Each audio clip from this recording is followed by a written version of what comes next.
que tenían un destinatario, una iglesia real en la que el Señor se dirigía, y que también tiene algo para nosotros como iglesia y para cada uno de nosotros en nuestra vida personal.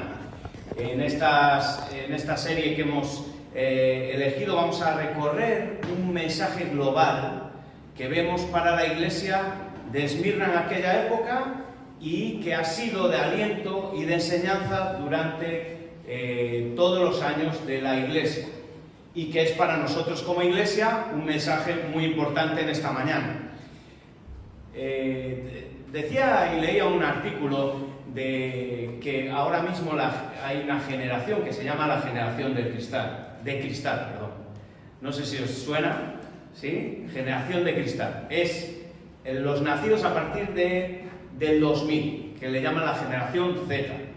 Nosotros, los nacidos entre el 69 y el 80, somos la generación X. Y bueno, hay unos cambios ahí digitales, digamos que son la siguiente generación a nosotros. Y bueno, es una generación muy particular, porque son nativos digitales en un mundo en el que cuestionan todo y rodean unas circunstancias muy diferentes a las que otras generaciones tenían, con unos retos totalmente diferentes. Por ejemplo, tienen muy baja tolerancia a la frustración, maximizan los pequeños esfuerzos, cualquier cosa ya es un mundo, tienen tendencia a deprimirse. De hecho, hay una estadística bastante alarmante en estos jóvenes, porque son jóvenes de 20 y pico años o así, y que están sufriendo de unas depresiones que nunca se había visto antes en esas edades. También están orientados hacia recompensas rápidas. El medio y largo plazo les cuesta mucho el orientarse a largo, ¿no? Y bueno, todo eso conlleva, y es fruto no de ellos, no es culpa de ellos, sino quizá de nuestra generación y de la sociedad, que ha ido perdiendo valores familiares y una serie de valores morales que hacen que esté cambiando, y lo vemos en la sociedad, cómo están cambiando las familias, los conceptos que nosotros conocemos, por supuesto, nada que decir con los conceptos y valores que el Señor dice en su palabra. Pero hay algo que me sorprendía mucho, y a eso voy, y es que es una generación que evade el sufrimiento, en todos sus casos. Si algo me hace sufrir, escapo. No tienen ningún aguante en ninguna cosa, entonces dejan las cosas rápido y evaden el sufrimiento. Pero ¿a quién le gusta sufrir, no? ¿Os gusta sufrir? A mí no. A nadie le gusta sufrir. La Biblia, sorprendentemente, es muy realista en cuanto al sufrimiento. De hecho, no solo eso, tiene hasta un libro, el libro de Job, que te habla de toda clase de sufrimiento. Lo que es los ejemplos de los grandes personajes de la Biblia, que los vemos, José, David, seguro que se os vienen en la mente, todos los profetas, que de los apóstoles, que de la primera iglesia, sufriendo y sufriendo. Y hoy Jesús nos lleva a través de esta carta a una iglesia que sufre. Una iglesia que sufre. Esmirna, que es esta segunda carta, vimos en la primera Éfeso, que era una iglesia muy ortodoxa, muy bien, pero se habían convertido en unos religiosos, le faltaba amor, le faltaba la nitidez. Ahora vamos a ver una iglesia que sufre. Esmirna está a 64 kilómetros, no sé si tenemos el mapa que Willy nos puso, ¿vale? Es la segunda, que está a 64 kilómetros de Éfeso, muy importante en la época, era como Barcelona y Madrid, ¿vale? De aquella época, para que nos entendamos. Había un puente aéreo entre Éfeso y Esmirna, un puerto muy grande, no como el de Vigo, pero casi, un puerto pesquero, de transporte, de comercio, súper importante. Entonces, Esmirna era una ciudad muy próspera en aquella época, era el puerto más importante. Pasó antes de Cristo, bueno, varias series de circunstancias históricas que la redujeron a nada, y fue una ciudad que luego renació, que de repente, pues al cabo de unos años, renació. Y fue gracias a Julio César que vino, y los romanos fueron los que ayudaron a resurgir esa ciudad. Entonces ellos se vieron en deuda. ¿Qué pasa? Que se vendieron en ese sentido a Roma. Roma tenía todo. De hecho, en el 26 después de Cristo, Esmirna, esta ciudad tan bonita, se le dedicó a, a Tiberio César, en el 26 después de Cristo. ¿Qué quiere decir? Que ellos se veían en deuda. Entonces los romanos dijeron, Tiberio, ese es el Señor.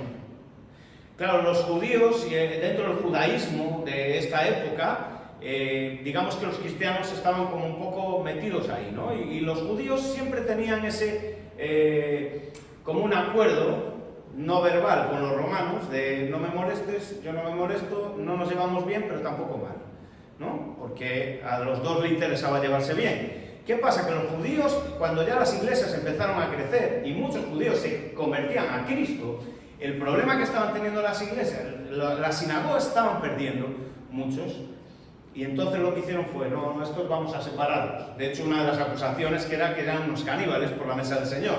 Les decían que eran caníbales, que comíamos la sangre y cuerpo, y etc. Era una de las acusaciones. Total, que el cristianismo empezó en Esmirna a sufrir una persecución muy dura, ¿no?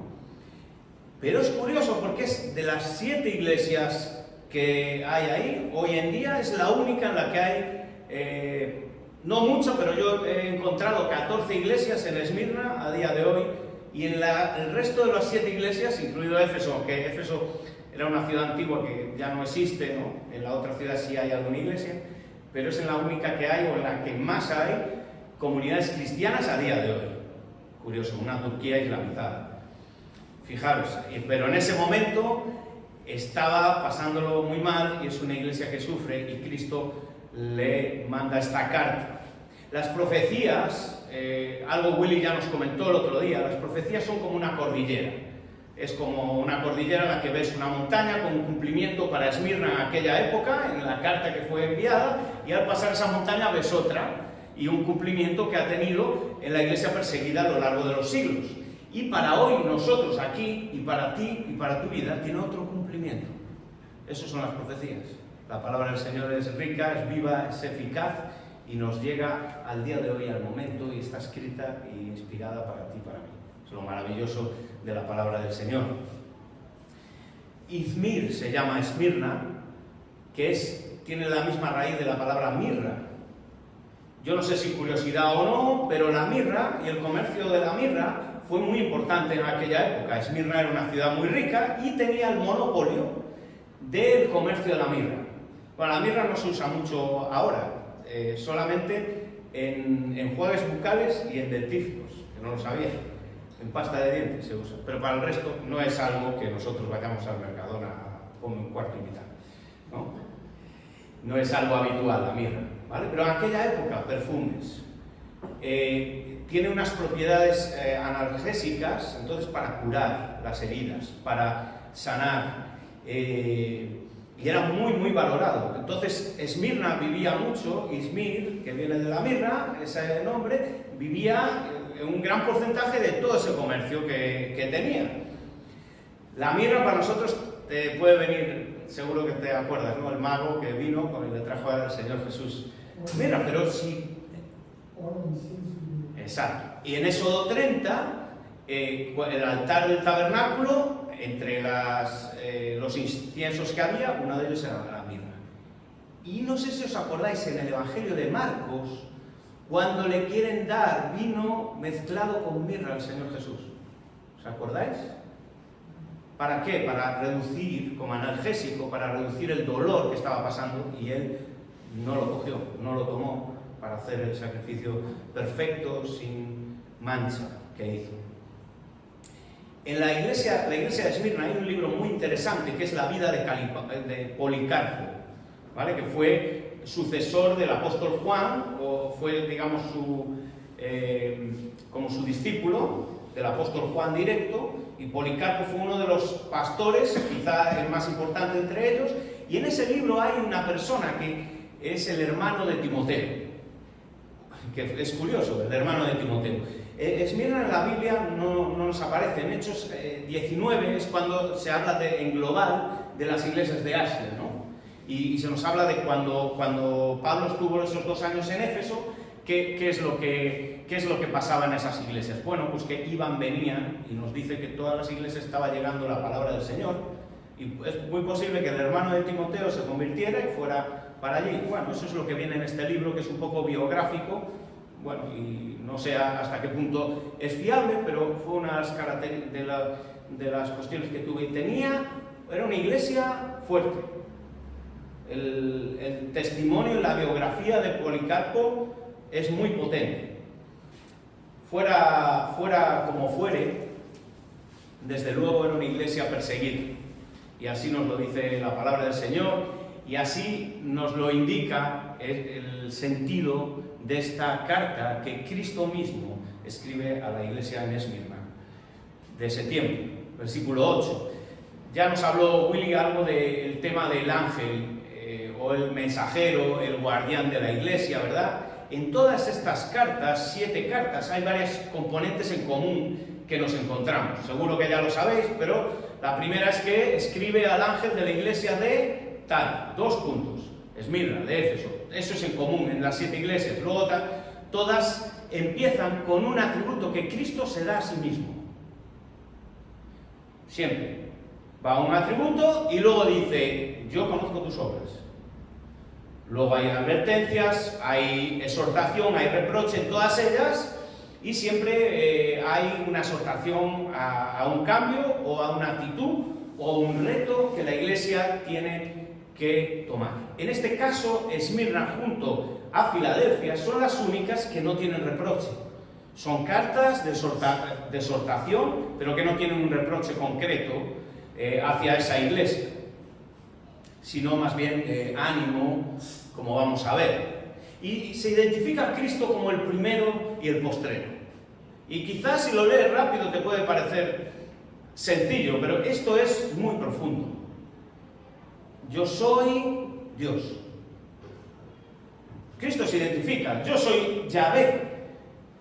El Dios del Antiguo Testamento soy yo, y me identifico como Dios. El que era, el que es, el que será, el que es atemporal, el que es inmaterial, el que vive por siempre y está siempre con nosotros. Ese es, yo soy Cristo y soy Dios. Se identifica de esta forma en mitad de una iglesia que sufre. Ese Dios atemporal también nos da y nos recuerda y nos dice, yo soy el primero, el postrero, soy el soberano, el todopoderoso, el que controla todo. Ese soy yo. Y Cristo se identifica de esa forma. Y además nos dice, el que estuvo muerto y vivió. Cristo va y le recuerda, Esmirna, yo sé lo que estás pasando. Y nos dice a nosotros, si estás pasando por una prueba, por un problema, y si no lo pasaremos, porque esta vida es así. El Señor dice, estuve muerto y yo viví. Yo experimenté la máxima tribulación y la máxima prueba que se puede pasar hoy aquí, en esta tierra, en cualquier momento. Cristo sin pecado vino y murió, experimentó el ser una criatura, el Creador, ya lo sabemos, ¿verdad? Pues ese Cristo dice, Esmirna, hermano, hermana, cuando estés pasando por problemas, cuidado, el primero y el postrero soy Cristo. Y estuvo muerto, pero viví, y triunfé a la muerte, y resucité, y triunfé en la resurrección para daros vida y vida en abundancia. Y ese es el Cristo que viene a escribir a Esmirna y que te viene a decir a ti también en las pruebas y en las tribulaciones. Yo conozco tu situación, versículo 9. Yo conozco tus obras. No es un conocimiento, cuando nos habla esta expresión que le habla a todas las iglesias, Cristo nos está diciendo, oye, me han contado por un WhatsApp que sí, que lo está pasando un poquito mal. No. Dice, yo estoy ahí contigo. Cristo está ahí contigo, mitad de la prueba. Iglesia, cuando pases por problemas, yo estoy ahí en la mitad. Pase lo que pase, yo conozco tus obras, yo estoy ahí en medio tuya. Yo estoy ahí cuidándote. Eso es, yo conozco tus obras. Tiene que hablar de un conocimiento. De hecho, sabemos que el conocer no es lo mismo que saber. Saber es algo teórico, sino que aquí nos está hablando de un conocimiento íntimo. De hecho, se usa incluso en el plano sexual, la Biblia lo usa, el conocer. Y no conoció José a María, ¿recordáis? Es un conocimiento íntimo que Cristo tiene con su iglesia y que Cristo tiene contigo y conmigo, con sus hijos. Y esas obras son producto de la fe. Y luego aquí en el versículo 9 nos habla de tribulación, de pobreza y de blasfemia. 3 términos. Dice, yo conozco tus obras, yo sé lo que estás pasando, yo sé por dónde estás, y yo conozco tu tribulación. Yo conozco tu prueba.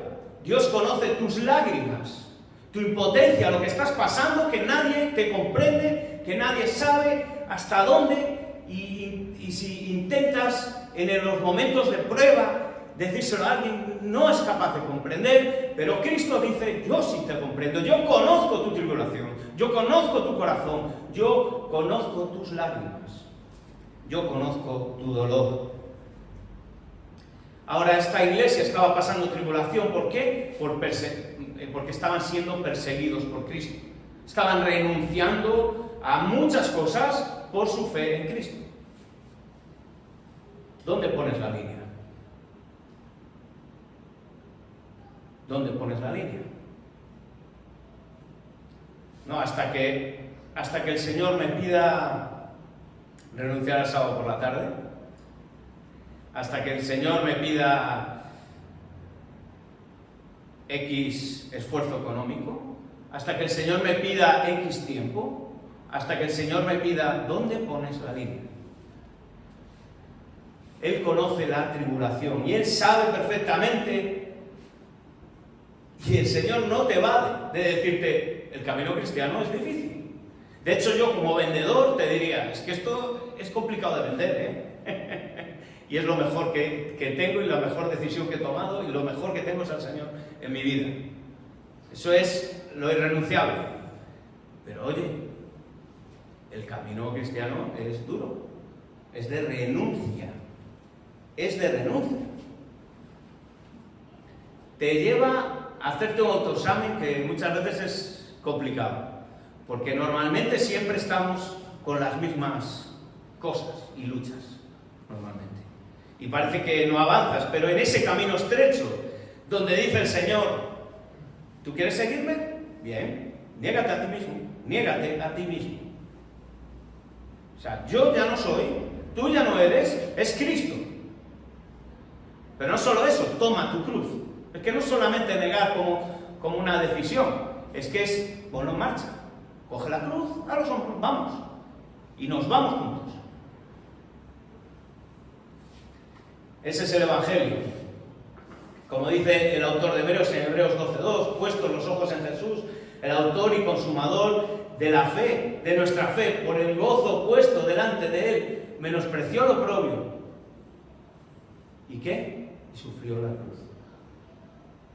Por el gozo puesto delante de Él. Eso lo hizo por ti y por mí, y por la iglesia de Esmirna, y por nosotros como iglesia. Eso es. De hecho, en las bienaventuranzas, recordáis que las estudiamos, de las 9, 3 tienen que ver con persecución. Bienaventurados los que lloran, bienaventurados los que sois perseguidos, bienaventurados los que por mi nombre mintiendo os persiguen y os meten en la cárcel, ¿verdad? Así que Jesús conoce la tribulación, pero también tu pobreza, le dice a Esmirna. También conozco tu pobreza. Porque vale, pasarlo mal está muy bien, pero en el tema ya de pobreza, ya es que las tiene todas, ¿no? Es como el perro, a perro flaco todos son pulgas, ¿no? Que se dice el refranero popular. Tu pobreza, aunque, ¿qué dice? Aunque eres rico. Aunque eres rico. Pero oye, ¿cómo puede ser la iglesia de Esmirna pobre en una ciudad próspera, que hay trabajo, que está la mirra, que tiene un montón de oportunidades, que tiene el puerto, que encuentras trabajo fácil? ¿Cómo puede ser que esté esta gente pobre? Ellos eran pobres materialmente. ¿Por qué? Porque creer en Cristo, ya el Señor no es Roma. Y los negocios pagaban en Roma. Y los salarios pagaban los impuestos a Roma. Y si tú no estás con Roma, yo a ti no te contrato. Es más, es que las familias, los judíos lo hacían directamente. Le dejaban la casa y todo muy bien, pero cuando ya se convertían decían, no, la casa ni la heredas, sal ya. Coge la maletita tirando millas. Pero ¿y dónde? Cógete la tienda del Decathlon y te vas para allí para el descampado. Eso es lo que estaba pasando. Oye, ¿y el dinero este que tenía ahorrado aquí? No, ya lo has perdido. Y los llevaban a la cárcel a las familias, y cuando volvían, ¿sabéis lo que tenían en casa? Nada. Pero nada. Les robaban y además públicamente lo hacían. Es tremenda la persecución que estaba pasando Esmirna, Tremenda. Pero sois ricos. ¿Qué es lo que pasa? ¿Cómo? Perdiéndolo todo, lo material está hablando aquí, pero también la separación social. O sea, es que ya lo repudiaban, ¿sabes? No es solamente ya no tener nada, sino que no puedes ir ni a ningún lado. Mira, aquí no compres, mire, que venía a comprar agua de usted, cristiano, fuera. Es un repudio total y absoluto lo que estaba pasando ahí, que va mezclado con la pobreza, pero eres rico. ¿Qué es lo que pasa? ¿Por qué dice el Señor, pero eres rico? ¿Cómo que soy rico? ¿Será que Dios tiene una visión diferente a nosotros en cuanto a las riquezas? ¿Será? Dios enriquece y enriquece nuestras vidas muchas veces a través de la necesidad, a través de tu pobreza, a través de tener una necesidad de lo que sea material o sentimental o de lo que sea. Ahí, ¿quién queda? Cristo. Es el que queda, hermano. Ese es el que no falla. Ese es el que está así. Ahora, la pobreza que estaba pasando no era por ser vagos, La Biblia nos habla de eso, de la responsabilidad que tenemos como creyentes con nuestras finanzas. Es una de las cosas que debemos ser muy responsables como creyentes. O sea, no es que fueran vagos, no quieren trabajar y por eso son pobres y pobres, porque de esos también hay. Pero esos no son los de Esmirna que está hablando aquí. Yo me acuerdo con mi primo de Salamanca, en la iglesia había una chica que estaba haciendo prácticas y un amigo de él que tenía una empresa, la contrató a esta chica de la iglesia. Y entonces fue allí, estuvo un tiempo y encontró otro trabajo mejor. Y entonces le dijo al jefe, mira, que me voy, hombre, no fastidies, tal. Y habla con mi primo y dice, oye, tráeme otro de la iglesia, tráeme otro. ¿Por qué? Por el testimonio que había dado, de buena trabajadora, de ser cumplidora, de hablar bien, de no... Fíjate, eso realmente es a lo que estamos llamados. Esta chica lo estaba haciendo como debemos hacerlo todos, siendo luz en nuestro trabajo, que es donde más horas pasamos, aunque sea quizá el sitio más difícil, igual que nuestras familias, porque cuanto más tiempo, más se nos ve el plumero, ¿no?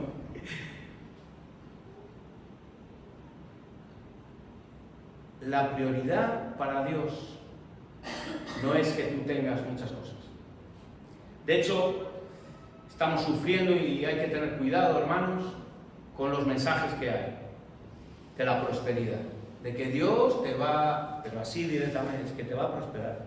Y si no te prosperas, que tú no oras, no ofrendas, no. Cuidado con esos mensajes y ese evangelio facilón, antibíblico, que se está colando en las redes sociales muchas veces muy sutilmente, y hay que analizar bien lo que estamos escuchando y viendo. Frases que suenan muy bonitas y detrás lo que hay es unas ganas de agradarte el corazón. Cuando el evangelio no hace eso, el evangelio te confronta. El evangelio te dice, no, yo quiero hacerte como a la imagen de Cristo. O sea, la imagen de un millonario. El Señor lo tiene todo. Ahora, la riqueza para Dios es esa abundancia espiritual. Y la conocemos como creyentes. Es verdad, y muchas veces estamos más bajos, pero cuando estás más alto, cuando el Espíritu Santo, somos llenos del Espíritu Santo y ahí sale el fruto, ese fruto no se compra. Ahí no hay dinero. Amor, gozo, paz, paciencia, benignidad, bondad, mansedumbre, templanza. Todo eso no tiene precio. Eso es fruto del Espíritu Santo trabajando en nuestra vida. Y esa es la riqueza. Y eso, Esmirna, eran ricos. Aunque eres rico. De hecho, voy a hacer un pequeño spoiler, pero en la última iglesia, la Odisea, es la séptima, que creo que viene Miguel, el padre de Ceci, a compartir, que os lo adelanto, spoiler, ¿vale? En la última es una iglesia rica. Entonces os acordaréis cuando vayamos de Esmirna, que era totalmente pobre. ¿Dónde está mi tesoro? El tema está, ¿dónde está tu tesoro? Porque donde esté tu tesoro, Mateo 5:21, allí estará tu corazón. Ese es el tema. Haz tesoros en el cielo. Invierte en el cielo y no inviertas en la vida de hoy, que estamos muy preocupados. Yo el primero, pero hay que reflexionar. ¿Dónde ocupamos nuestro tiempo, nuestro dinero? ¿Dónde estamos poniendo el corazón? Y eso lleva a ofrendar el tiempo y también a ofrendar el dinero. Leí un libro que decía este autor, es que no recuerdo cuál es, que dice: no hay nada más espiritual que el dinero. Decía este en el libro. Y es verdad, es verdad. Yo ya sabéis que yo no soy partidario del diezmo, pero no me molesta que la gente diezme ni nada. Es algo que en el Nuevo Testamento no aparece, en el Antiguo sí. No voy a hablar del diezmo, pero sí voy a hablar de lo que sí aparece en el Nuevo Testamento, que es que la iglesia, los hermanos, el primer día de la semana, llevaban, según se habían prosperado, su ofrenda, como hemos pasado aquí la ofrenda. Eso sí. Cuidado con el diezmo o la ofrenda, en usarlo voy a dar el 10%, que además el diezmo era más de un 20%, pero bueno, eso es otro tema. Cuidado que no usemos de forma religiosa nuestras ofrendas, nuestro dinero. Que ofrendemos con un corazón alegre en adoración al Señor. No, ya hice lo que me correspondía y ya está. Y con esto no estoy pidiendo dinero, ni estoy diciendo que hay que ofrendar más, ni nada. Estoy diciendo, reflexiona acerca de dónde está tu dinero, dónde está tu corazón, dónde está el tema de los bienes materiales. Así que otra de las cosas que sufría, tribulación, pobreza, aunque era rico, y la blasfemia de los que dicen ser judíos, versículo 9, y no lo son, sino sinagoga de Satanás. Estaban sufriendo persecución religiosa. Los judíos se juntaban con los paganos, ya lo vemos en todo el libro de Hechos, eso es una norma práctica. Venga, vamos a revolucionar por aquí, a por ellos. Son muy listos siempre, pero eso fue en ese momento. Pero ahora, por ejemplo, pues Satanás está usando otras religiones, especialmente falsas doctrinas que han venido después a lo largo de la historia, como es el Islam, por ejemplo, con el fin de perseguir, ¿no? Porque el problema que tienen las religiones estas falsas profecías es que lo que le interesa es el poder. Fijaros qué diferencia con Cristo, es totalmente lo opuesto. Entonces, lo que hacen los grupos islámicos es meterse en la política, cambian las leyes y todos los cristianos ya prohibido. Ya tengo el control, el poder. Y eso es lo que está pasando en el mundo islámico y a los hermanos nuestros en el mundo islámico. Cuando estuvimos ahora en Egipto, fuimos a la iglesia, lo sabéis, estuvimos allí. ¿Sabéis lo que había por fuera de la iglesia? ¿Sabéis? Vallas. Un coche de policía y una garita en la entrada con la mochila que llevábamos, la tuvimos que pasar por como los aeropuertos, un detector de metales antes de entrar en la iglesia, y había una garita con un militar con su chaleco antibalas, un rifle así, no sé qué más tenía allí. Y allí entras. Y allí están los hermanos con los niños, con todo en el patio, y tú ahí fuera estás eso. ¿Por qué? Porque ya ha pasado. Lo ha puesto gracias a que Egipto está muy perseguido por esta cuestión que os estoy diciendo del Islam, pero se están manteniendo porque tienen ciertos vínculos que les interesa con Occidente. Entonces, de momento está así, pero fijaros qué película, ¿eh? Que tú entras ahí con tus hijos y dices, que viene aquí un loco, por mucho que esté un chico y otro en el coche, ponen bombas, ya ha pasado en Egipto. Hace 2 años pusieron una bomba y mataron a 30 y pico en una iglesia. Niños de todo. O sea, Eso hemos estado nosotros ahí, en una iglesia. Eso es allá al lado. Así que, ¿cómo sufrimos nosotros esta persecución? ¿Cómo sufrimos nosotros? Porque el aire igual no nos funciona. Porque el Albert se está enrollando hoy, predicando. Y ya toca ir a comer. Porque mira, el domingo quería yo darme un paseito por el centro y tengo que ir a la iglesia. ¿Qué sufrimiento, qué persecución tenemos como creyentes? Porque si Cristo dice que vais a sufrir, es que vamos a sufrir. En Occidente, y supongo que estaréis de acuerdo conmigo, estamos sufriendo de una anestesia espiritual. La Iglesia de Occidente y España en concreto es un campo de misión, es un campo misionero.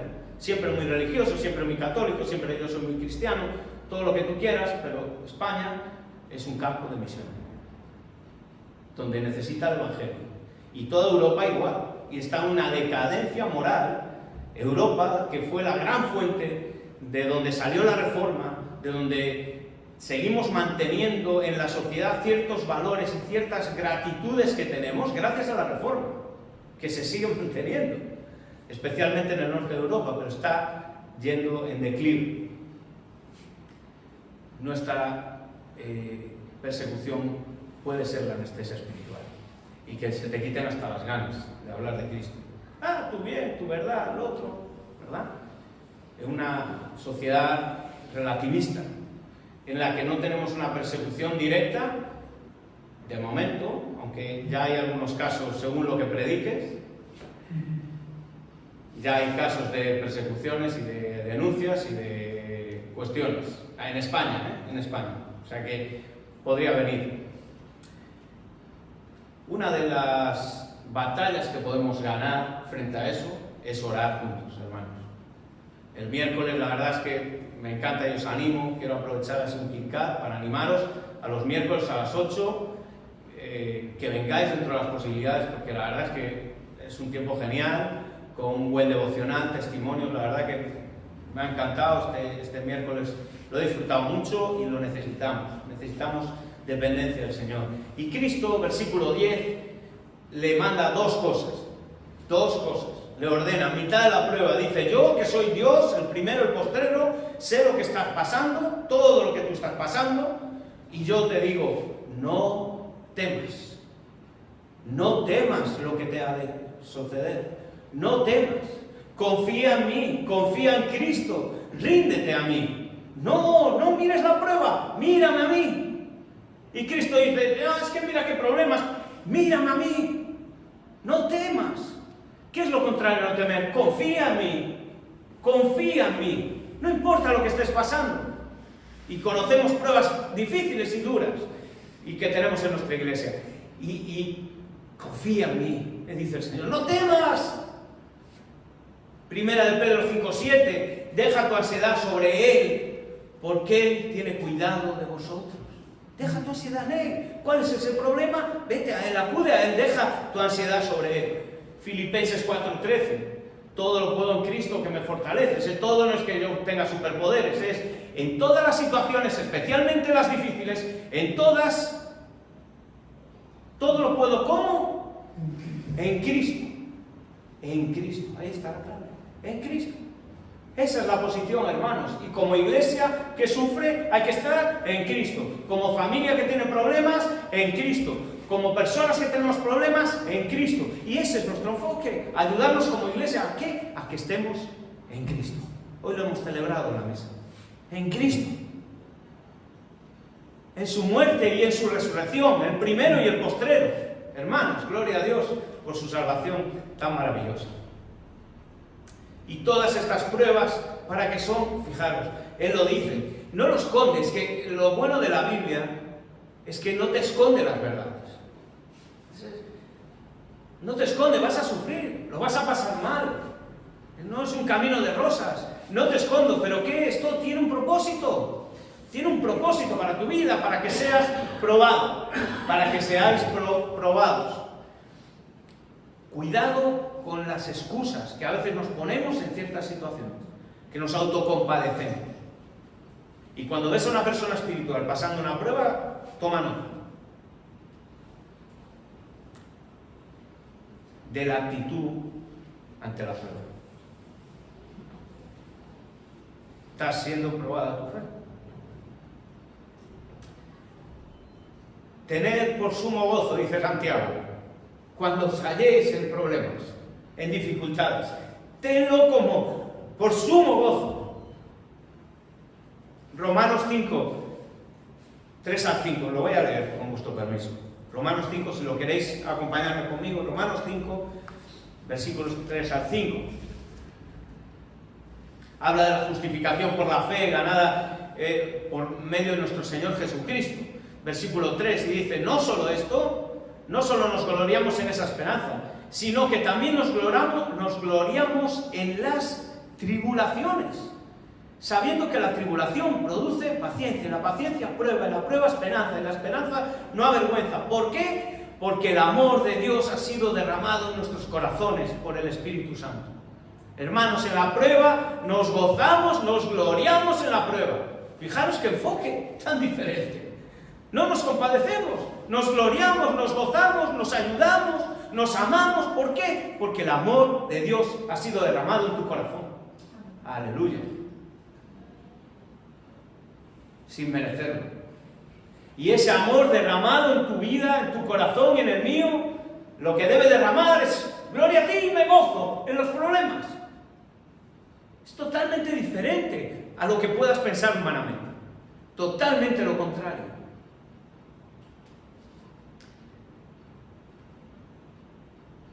10 días. Nos dice, sé fiel y tendréis tribulación por 10 días. Bueno, en esto, como es Apocalipsis, pues hay personas que dicen que sí son 10 años, son, vale, interpretaciones, igual que las 7 iglesias también hay interpretaciones de que sí son épocas. Eso no es para nosotros. Tendréis tribulación completa. El 10 tiene un símbolo, 10 mandamientos, las 10 rebeliones de... Bueno, son números. Lo que está dando la idea es, vas a pasarlo mal y tribulación, pero en todo de tu vida, en todas las áreas. Esmirna. Así que en todas, familiar, sentimental, social, en trabajo, en todo vas a ser perseguido, completamente, completamente. ¿Y qué le dice? Fijaros, la palabra esta tribulación, que es la misma del versículo 9, hay varias palabras para eso en griego. Esta significa aflicción, presión. Y tenía, lo digo a modo de curiosidad, pero que es real. Había una tortura que se llamaba tribulación, que lo que hacían era ponían a la persona acostada y le iban poniendo piedras planas encima del tórax, oprimiéndole, tribulándole, oprimiéndole el pecho. Niega a Cristo, otra piedra, ponle, vengo media hora. Y lo dejaban ahí. Y la persona, lógicamente, moría. Y esto estaba pasando en Esmirna. Lo cuenta el libro la biografía esta de Policarpo. Y morían. ¿Por qué? Porque era rica. No era pobre. Eran fieles. Pero fíjate el Señor lo que le dice, porque es que Dios es fiel y Él es su característica perfecta, es su fidelidad perfecta para contigo.